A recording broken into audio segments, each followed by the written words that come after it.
On the other side, though, of course, there is the fear that with Harry and Meghan there comes a circus, and that circus will overshadow the work that the monarchy are trying to do. As we mentioned, the front page of the Times looks at how the King is going to handle the return of Prince Harry to the UK.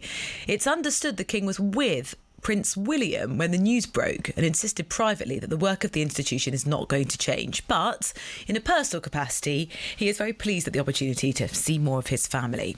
There are clearly, though, lots of questions, particularly about who will pay for Harry, Meghan and their family. Their security could cost around £5 million a year.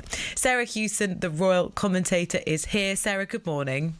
Morning to you, Rosie. Perhaps it's not surprising that the King's message from the palace, and actually it'd be interesting for you to tell us when we hear, oh, we've heard from the King or the palace, how does that message sort of actually get delivered? But the King is saying the role of monarch and the heir, that has got to be my number one priority. Yes, and I think that's entirely to be expected, isn't it? Protecting the institution of the monarchy and that fundamental relationship between the King and his heir, Prince William. That is at the forefront of this. We're not getting any official comment from Buckingham Palace on this story, but of course we are getting information from sources and aides within the palace about how this is playing out. And I think that there is a lot of concern and a tightrope to be walked here on how the monarchy handle this. On the one hand, you can see this as a really positive story, that a family that have been divided by a huge rift and the Atlantic Ocean are geographically at least coming back together, and that a grandfather has the opportunity to spend more time with his grandchildren. On the other side, though, of course, there is the fear that with Harry and Meghan there comes a circus, and that circus will overshadow the work that the monarchy are trying to do.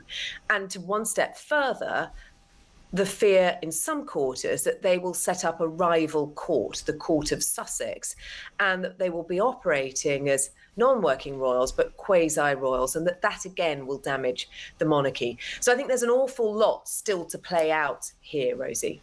Have we got any clearer picture on what their roles are actually going to be? Because we know, we mentioned at the top of the programme that the Queen, the late Queen, was very clear. You couldn't have one foot in one cap, one foot in the other. What are they going to do? There's some rumours that Meghan might even, restart her acting career.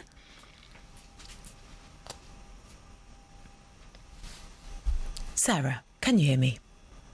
Well, what are they going to do when they return to the United Kingdom in the next month, the next couple of weeks? Sorry, Rosie, I hope you can hear me. Yeah, we can now. The signal's a bit difficult here. But what are they going to be doing when they come back? It is very clear they're not going to be working royals again. They will maintain their status as non-working royals. They will be financially independent. They will not live in a royal property. They have secured a private property. And so they are private members of the family. The question for me is, what does that mean for the big family occasions like Christmas at Sandringham, for example? Are we going to see them all walking to church on Christmas Day together, for example? And as for what they do, well, there's been a lot of talk about whether this is an acceptance that the American dream has failed. I think certainly it's proved to be not all it was cracked up to be. But financially, they are maintaining properties in America and in Portugal, as well as a property in the United Kingdom now. So things can't be all bad. We were hearing in the headlines just a short time ago about the fact that they may be facing a pretty sizable legal bill for the legal action against Associated Newspapers Limited, the insurance for that case having fallen short. And how are they going to make a living? I don't see Meghan potentially moving back into acting, although when she first married into... We're obviously battling a little bit with Sarah wherever she is. Sarah, can you tell us, this very complicated process, who will fund security, which inevitably they will need. The Royal and VIP Executive Committee are supposed to be reviewing the family's security arrangements. Who are they? What might a review find? Well, this is RAVEC. This is a committee that comes under the Home Office, and they look into the security of members of the royal family, VIPs, former prime ministers, for example, on what kind of security status they should have. And it's probably a name familiar to many listeners because we have been hearing Harry fighting against them and their decision for so long now. Now, their decision, and there is a review of this decision on Harry's security that is due to be taking place, but it has been delayed because of the revolving door at number 10 Downing Street. There are so many former prime ministers entitled to security that Harry's pretty low down the queue. I have to say, though, I think them moving back to the United Kingdom does potentially change the status. It's one thing to say he's not entitled to taxpayer-funded security as a non-working royal living in the United States, but it's rather different when he has a base in the UK, and so perhaps that might shift things. Do we have any idea what kind of sum that would be? Well, I think it's been suggested, and we don't, because when it comes to security, for obvious reasons, everyone keeps stum and doesn't talk about it. But when you talk to former Metropolitan Police officers, they suggest that the fee is somewhere around £5 million. We know that Harry and Meghan have been privately funding their security while they've been living in the United States. And as you mentioned, Andy Burnham yesterday describing this as a private matter. I mean, you can certainly read that as him saying, look, they're private citizens. It's up to them how they deal with their security. It's not on us. Or, as you rightly point out, Rosie, he is saying, look, we're not going to discuss this. I'm not going there. Yeah, I wonder how long that conversation will stay the same, because obviously if it's a taxpayer-funded bill, the taxpayer will want to know how much it is. Absolutely. Yeah, that's absolutely right. And this has been a long debate going on for some time now. Should Harry and Meghan be entitled to security? And as I say, I think it was a fairly more black and white question when they're living in the United States, different when they return home to the United Kingdom.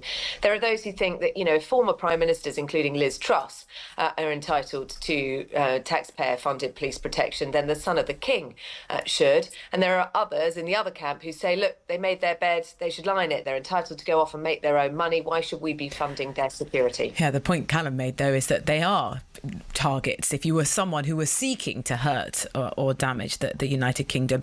Sarah, very briefly, we've talked about security. What about privacy? Because we've already had some texts coming in suggesting, look, it's going to be very difficult to keep it completely private what they're up to. You've got to rely on, for example, the school that the children get sent to having, you know, absolutely razor sharp security and no parents that are prepared to talk to the press, no kids that are prepared to do the same. How difficult is it going to be for them to just turn up and live and operate as private citizens if they did want to stay out of the spotlight? Well, when it comes to school, I mean, the Prince and Princess of Wales have managed it, haven't they? You know, they're able to go about their business, take the children to school. The children are, you know, competing in sports matches, for example. They've managed to navigate this. And the children are private property, and there is very much an agreement with the media that when it comes to the children, it's a no-go zone. They carry on their lives, and I think for Meghan and Harry that will be the case. Privacy, though, is the big question. You know, they embarked as it was mocked in the United States on this worldwide privacy tour. Privacy is a big fundamental question for members of the royal family as well, and actually the fact that this didn't leak out in advance is quite significant. The fact that they did manage to get in and out of Highgrove without being spotted when they had that meeting last month with the King and Queen. The fact that they've managed to pull this off, enrolling their children in schools, finding a property in the United Kingdom and announce it on their terms suggests that they are able to have a greater degree of privacy than perhaps they might have done in the past. Sarah, thank you so much for the update. Sarah Hewson, the royal commentator there on so many of the different dynamics. We're also seeing reported, Calum, in the Times today that they do want their children as much as possible to have a private life. So you won't be seeing in the papers portraits of Archie and Lilibet when they have their first day at school or on their birthdays, which actually we do see sometimes from William and Catherine's children. So on that, there'll definitely then be differences between Harry and William's families. And so there is a distinction in terms of working royal versus not working royal. But I just can't help but sort of desire this understanding of what it is they want from their lives. Are they now just high-profile celebrity type people who go about their lives and there may be moments of interest along the way?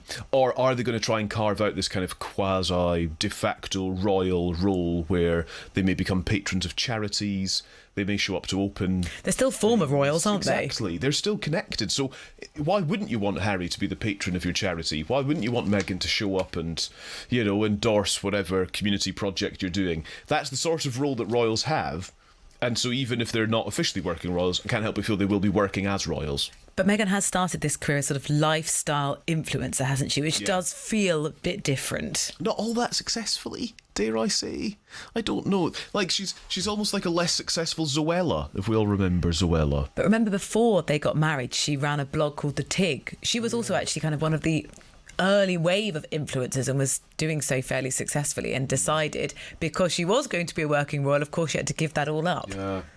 What about, I heard you and Stig debating Duke and Duchess yesterday, the titles, and whether they should be permissible. It just fuels opening another can of worms there. Well, but it just fuels the thing of them being de facto royals. And that's the thing.